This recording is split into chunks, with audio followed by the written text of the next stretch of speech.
Hi, my name is Melissa, and welcome back to the Astrology Simplified series. A birth chart contains a ton of information, and it's hard to understand what to grasp first.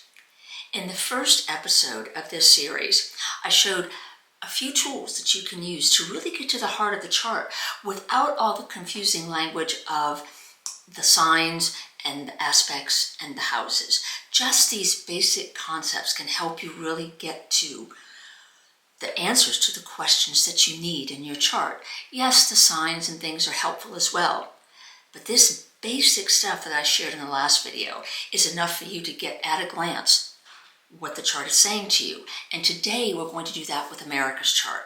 I'm going to show you how I approach understanding a chart and what it's trying to share with us and where we can find the answers. You know, living here on Earth, it can be kind of noisy sometimes, lots of things coming at us. And for me, it's always been comforting to know that I can turn to my chart and I know which planets to go to find the answer to the issues that I'm facing. So today we're going to cover what led to the divine saying, we need this energy called America. And then we're going to take a look at how those struggles that are inherent in America's natal chart are triggered by transits and how America responds, how it opens its consciousness, because that's why we're here, to grow our consciousness, to come here with a story or a collection of stories that have previously been lived in some way, shape, or form in this universe, and to come to the idea of what it is that we need to release, that we need to breathe new life into, so we can heal the wounds of our universal soul, so we can grow love out of the fear, out of the anxiety, out of all the emotions that exist here on Earth. We can look at those emotions differently. We can feel differently, we can work through them differently, and we can grow love, we can heal. And I do not mean that it is nirvana when I say grow love. Growing love is just compassion for the other's perspective without the judgment. The first thing I'd like to do is do a very quick review of the concepts we covered last time, just to get our feet wet again. Last time, we talked about the four bubbles. They are the planets, they are the aspects, they are the signs, and they are the houses. These four elements make up the language of astrology. The most important thing we can understand is that the center of our birth chart is a space where all those aspects occur. And in that space is where we, our soul, is going to determine how we integrate those planetary conversations. That is unique to us. Next, we covered the planets. We learned that there are conscious planets that tend to play a role in our daily life. We learned that there are conscious planets that play a deeper role, Jupiter and Saturn, in unfolding the bigger picture. And we learned that there are unconscious planets, slow-moving planets that guide us to bring unconscious material back into consciousness, to look at it again with new eyes. And we also talked about the nodes. The nodes are points of integration. They are a suggestion in your soul story. The South Node shares with us what we had before, things that we did very well, but things that also need to be emptied out this time because they are no longer needed. They are obsolete. They cause trauma, so we need to let go of that. And the North Node is something that we have as a directional map, how to integrate our chart and all of the different planets. It's not a direction, but it is a suggestion. The next thing we did is we took the birth chart and we divided it in half. Planets above the equator are planets that are here to do the game of life, to try their hand at all these life experiences, to learn from those life experiences. Planets below the horizon are there to learn how to observe and integrate. How does all that stuff affect me, the soul? Next, we divide the chart in half again, this time between east and west. Planets on the east and that's on the left side of your birth chart, well, those planets are here to understand how their power, how their choice affects life. They can be controlling. The planets on the west side are here to let go of that power, not in totality, but they're here to learn the power of others and to experience the power that others have and how their power integrates or doesn't integrate with that. And this includes powers that are, beyond human power. These are universal forces as well. Finally, we learned that each planet will be placed into a particular area of the chart that represents the type of energy it will have. There are 3 types of energy.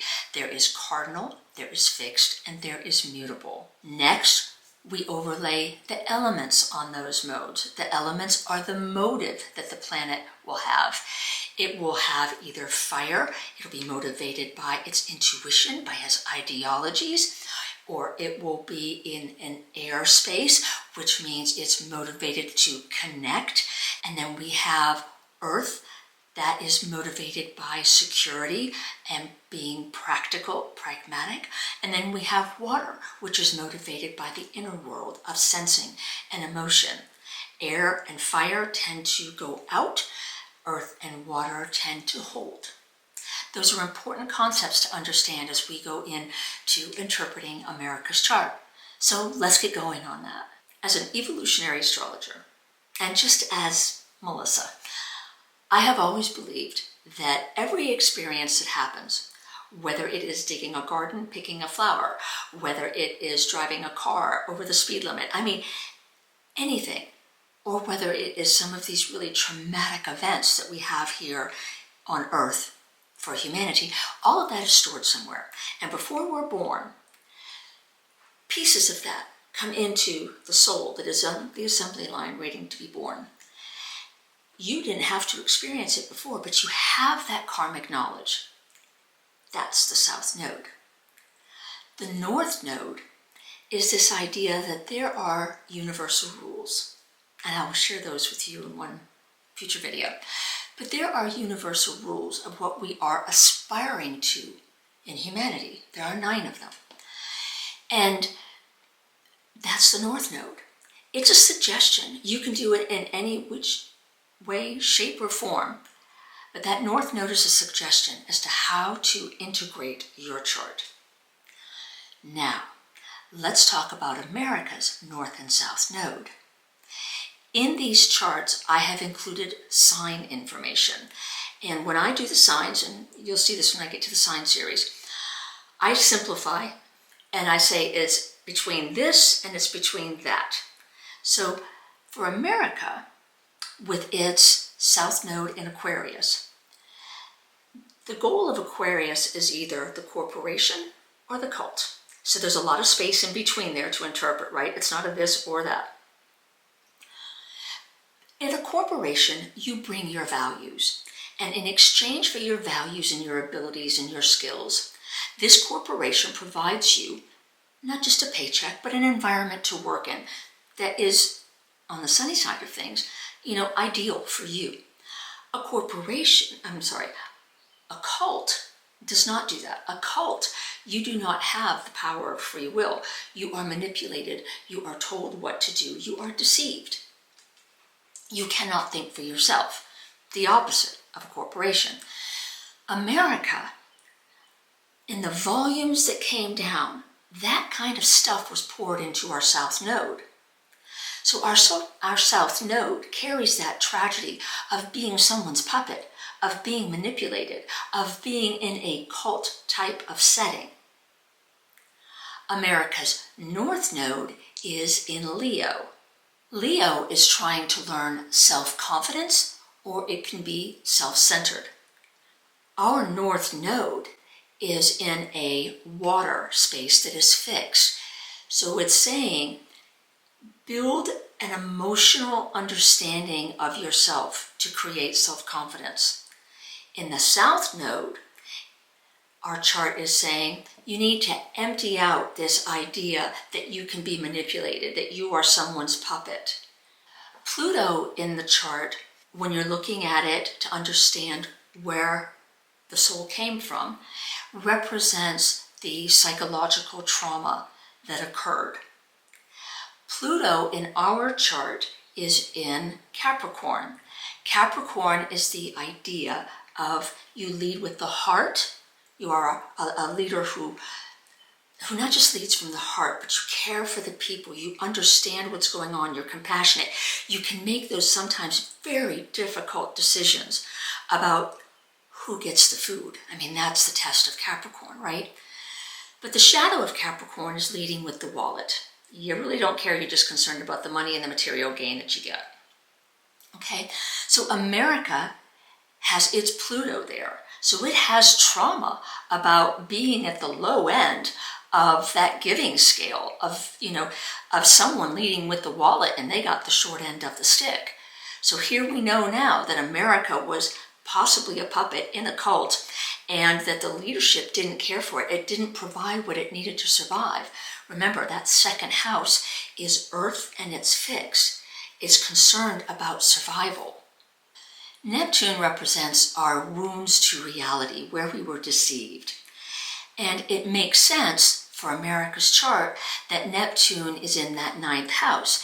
It is, remember, mutable. It's looking back to the past of what worked, and it's looking to the future of what needs to happen.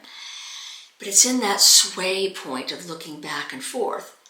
But it was in that sway point of its ideologies. It's a firehouse. So it matches this story that we can create, and that we can piece together a little bit about America's past. So yeah, we were tricked with our ideologies. We didn't stick to what we knew inside, which is why we got that North Node in that water fixed area. We're going to assemble our life based on what we're sensing, what we're feeling. We're going to build on that. And finally, Uranus. Uranus represents obsolete thinking patterns, and we have to break those apart. Now, remember, it's an unconscious planet. It's a planet dealing with the unconsciousness. We're not aware of these obsolete thinking patterns. We just do them. It's a South Node habit. And this is why those 3 unconscious planets are so important, because they help us unearth that South Node. They bring the unconscious to the conscious. That South Node is a bucket containing all of these things that we're not aware of, habits that we do that we don't even think twice about.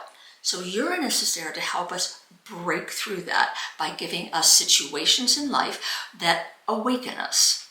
What is it awakening us to? Well, it's on that west side of the chart. So we know that others were involved, and it's at right below the horizon. So it's just new at receiving its perceptions about what's going on in life and how is it affecting, my soul. So there's a suggestion there that maybe America wasn't looking at itself in a previous life. Maybe America wasn't understanding how world events were affecting it and it got swept away.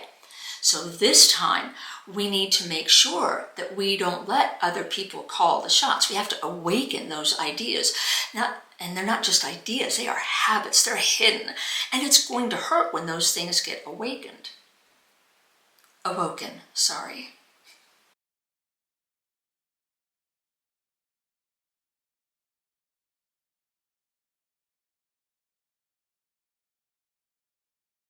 Next, I want to take a quick look at America's chart when we divide it by the horizon and the meridian.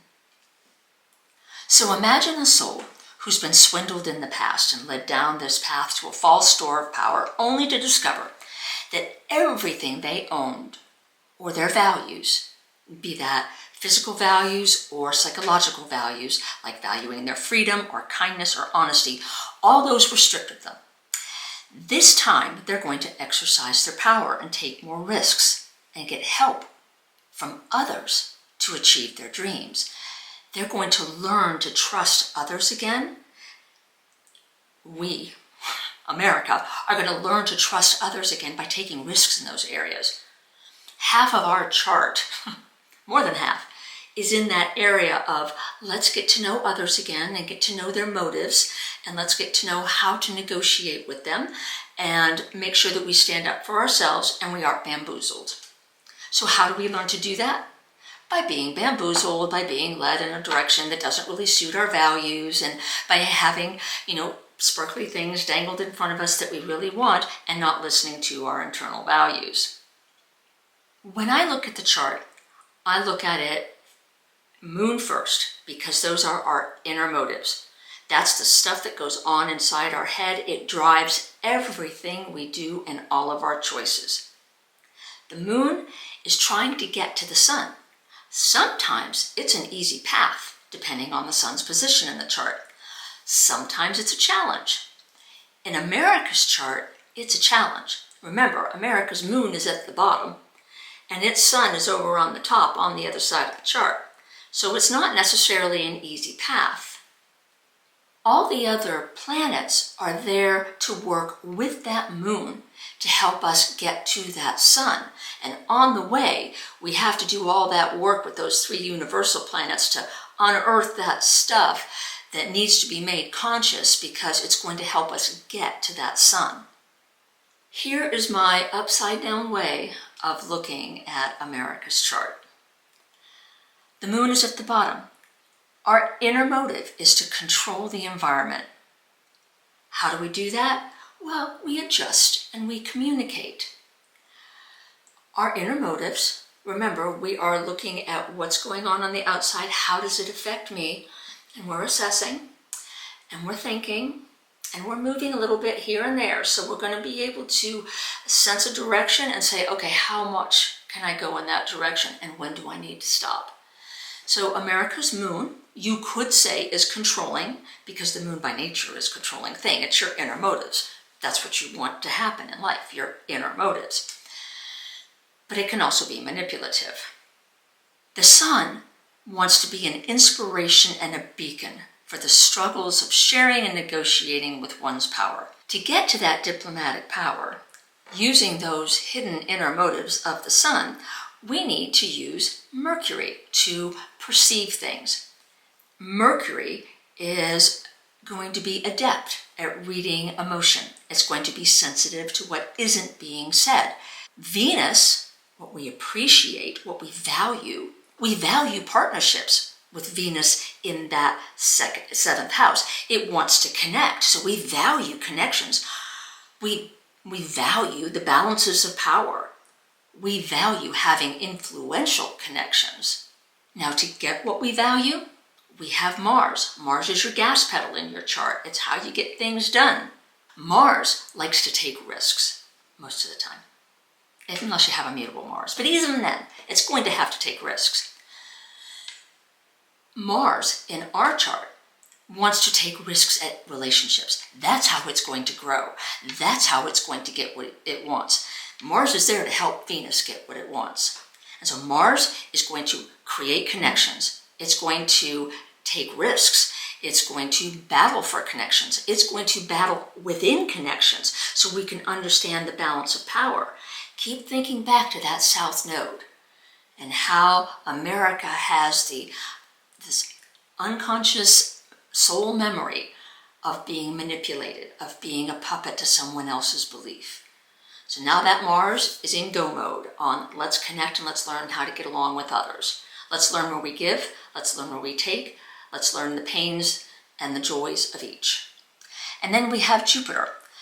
Jupiter is where we're going to experience the barriers and the miracles of, again, partnerships. How we open the door in America is through our connection to others. And then we have Saturn, our life's work at experiencing obstacles to our social power up in that 10th house. That's our social power. Remember, it's a cardinal space. It initiates, it gets things done. It's learning its power in society. That's where we make all our mistakes. That's where we are learning to build pylons, structure, to make sure that we operate with integrity, that our leadership structures can withstand the flow and the pressure that's going to be put on them by events that we could never anticipate. It is how we learn self-determination. That's Saturn. And then, of course, we have the universal planets there as well. And we do all that, and we have to awaken that unconscious material to be able to be this shining light for others on how to be a diplomatic power, how to weather the storms and still have those relationships, how to do those relationships with integrity, not just stealing things or manipulating people, but really understanding the needs of others. Remember, Venus is there too. Understanding the needs of others, not just being a bully or allowing ourselves to be bullied. In the chart that I shared, you can see we have planets on different sides and different quadrants, right? And it creates some tension because, one might be in a mutable house, one might be in a fixed house. And as we talked about last time in the last video, one of the reasons why we don't get along with other people is probably because our modes are different and our elements are different. So when looking at America's chart, it has 5 really strong issues that it's going to deal with in its lifetime to get to that sun. We have difficulty translating our motives into thought. We can be secretive. That's this Moon-Mercury connection that we have. We have difficulty in expressing the self. We're very concerned about our public image. That's the Sun and Saturn in a very difficult conversation. We're unrealistic about our expectations of power. We talk big, but we're easily distracted. That's our Neptune-Mars conversation. We want to be popular, and we can overextend ourselves to do that. That is our Jupiter-Venus conversation. But America also has visionary dreams. We are poetic at times, and that is our Neptune-Mercury contact. Next, I'd like to illustrate what happens when those contacts are challenged by the transiting planets. In sharing these transits, I want to honor the souls who experience them on a much more personal level. But I think it's important to share these things to understand also how America is resilient as these 5 conversations that it has in its chart get triggered. The first event we're going to talk about is September 11th, 2001. In this chart, you will see a beige inner wheel and you will see a green outer wheel. The beige inner wheel is America's birth chart. The outer wheel is showing the transits of the planets at the time. On September 11th, transiting Pluto was in our first house, on that very critical line that divides the horizon. Pluto is in a cardinal house. Across the way, Saturn is also in a cardinal house. Cardinal starts. One is starting fire, that's the first house. One is starting air, that's the 7th house. Transiting Pluto had never been on our ascendant before. It takes Pluto 248 or so years to go all the way around the chart. So this was the first time America had ever had transiting Pluto on its ascendant, and it was in the sign of Sagittarius. Sagittarius is the idea of, are you a professor or are you an evangelist? Are you open and curious and sharing your knowledge, willing to hear what others experience, or are you sharing things from only one point of view, unwilling to hear what others say? Jupiter will meet up with our Sun every 12 years or so. The timing of these events, because all the planets travel at different speeds, it helps you understand, you see how unique it is, for one, and it helps you see the story that is there. America was being awoken to where it had become evangelical, and it was seeing that there are powers beyond its force. And we know there was an amount of conversation that had gone on about the threat to America. We can see that our diplomatic channels were not working, how we got on with other people. It created some difficulties. And our natal Sun-Saturn connection, also around that 14-degree mark, got triggered. And especially with Jupiter on top of it. Jupiter's going to slam a door and it's going to open one. And when it slams the door, even though it's going to open a new path, that slamming sometimes, it's not an event that, many people associate with Jupiter being, oh, wow, Jupiter's this great planet that opens the doors. No, it closes the door first. There are other aspects in the chart for 9/11 that we could talk about. But the invitation was really that we change from our evangelical views, that we take a new path to understanding how we're using our diplomatic power. That was the invitation for America's soul. There were many other invitations to the others who were affected by 9/11, who will never be forgotten.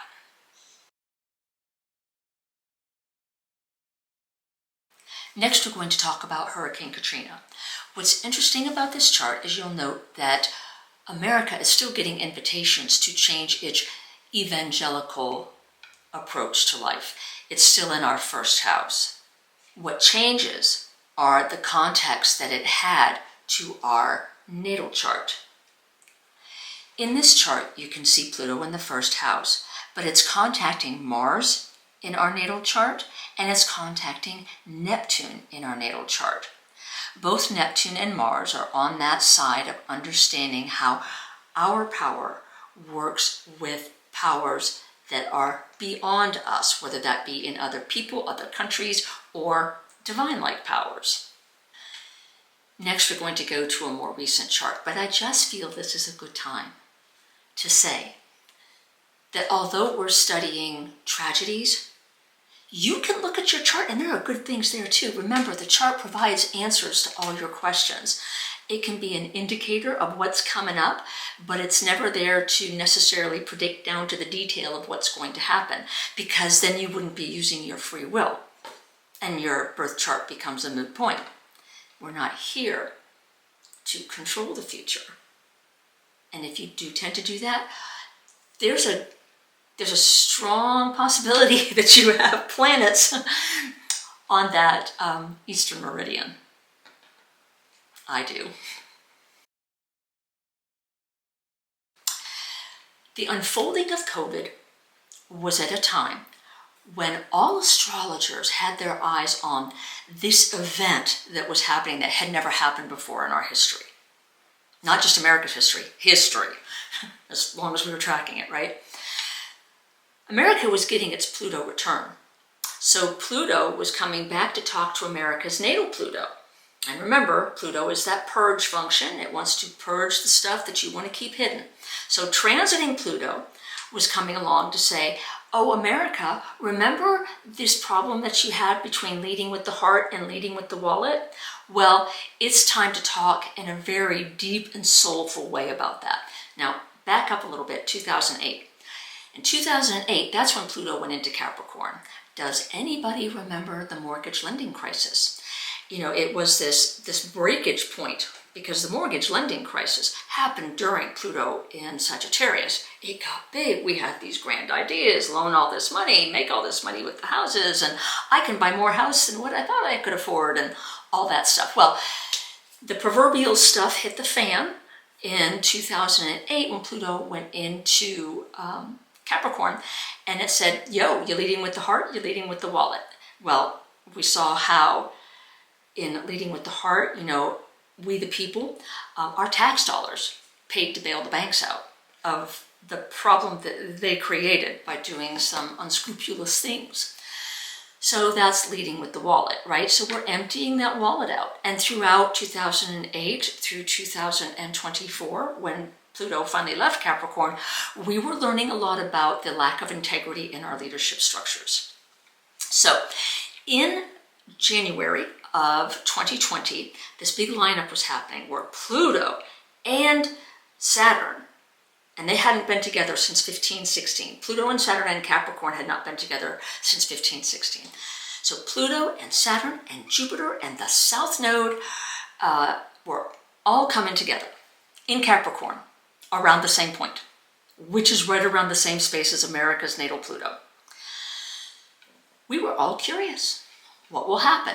Lots of projections were made. I don't think a pandemic was one of them, but that's one of the ways we got some more lessons about our leadership structures. The nodal story was this. The nodes were telling us to empty the leadership structures that no longer work. Empty those that lead with the wallet. And instead, think about self-care for the nation. You're not just thinking about self-care of the self. America is the nation, so it's thinking about all its people too. It's included in that. So we're trying to care for the nation. What a test it was. So at the same time that all these planets, we've got purge on our natal on our natal Pluto, right? We're getting invitations to purge more, and we don't want to purge. You know, again, the Capricornian leadership structure there is, no, I'm going to lead with the wallet. I don't want to let go of my freedoms, of my values, that second house stuff. Do we remember, like, the beds? We didn't have enough beds. We couldn't get enough medical supplies, and we couldn't get suppliers. And there were games played with who's going to get help, what states are going to get help, and what states aren't going to get help. And we were getting misinformation about the disease. We were trying to not lock down, right? I think only 4 airports initially were doing any screening once we found out in January that information was coming from the CDC that there was this mysterious illness. And even then, we didn't want to close down. And some of the leadership structures were poo-pooing what was being heard, saying we're overreacting. And other leadership structures in the health industry were saying, yo, you need to pay attention to us. But again, you got Saturn that is giving us obstacles in that second house of ours toward, having that fixed, holding on to all of our stuff, our money, our consumerism. The second house wants to hold on to things. It's earth and it's fixed. It doesn't want to give things up. And we didn't want to give up our capitalism. Or at least our leadership structure didn't want to give it up.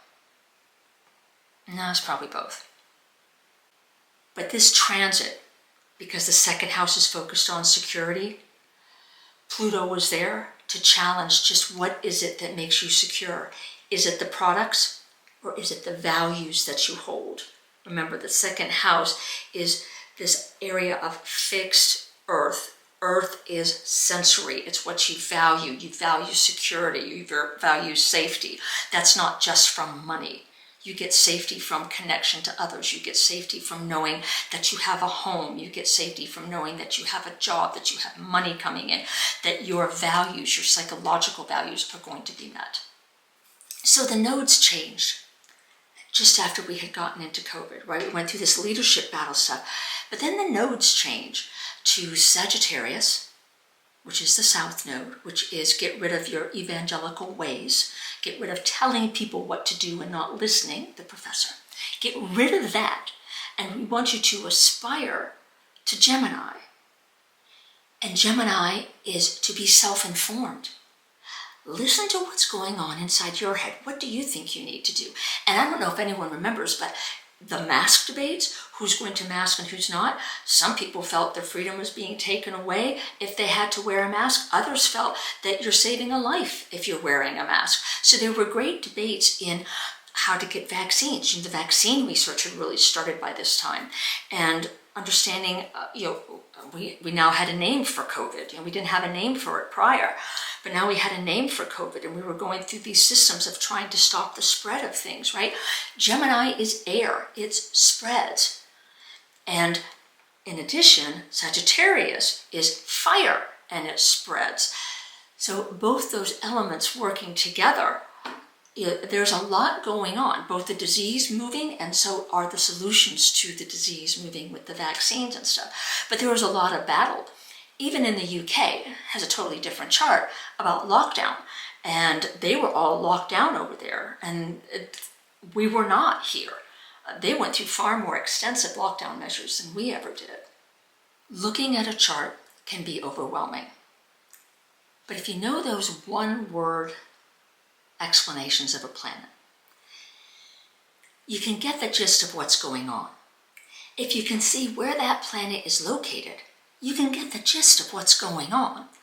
You can look at that chart and see that, okay, this planet is motivated by securing and this planet is motivated by its ideologies. There's going to be some tension there. Just using these tools, I'm going to continue to take a look at the chart, because if you can become solid in understanding how this works, understanding the chart at a glance becomes much easier. In all of this, the idea is not to predict what's going to happen. The idea is that your chart is your best friend. You can ask your chart anything and you can get answers, but they will never give you the hardcore answer that you need to go do this, because that takes away your free will. And the point of life is to exercise your free will, to learn, to experience, to bring the unconscious to the conscious, to play with all these different tools on Earth that we have, other human beings, our connection to the divine. The tools are endless. But it's exercising your free will that makes you who you are. And we're all going to make mistakes, because mistakes is how we learn. And it's how we become a light for others, is by making our mistakes. Not so much as to share with someone else, not to do that because I made a mistake there. You just share your story. You let them decide.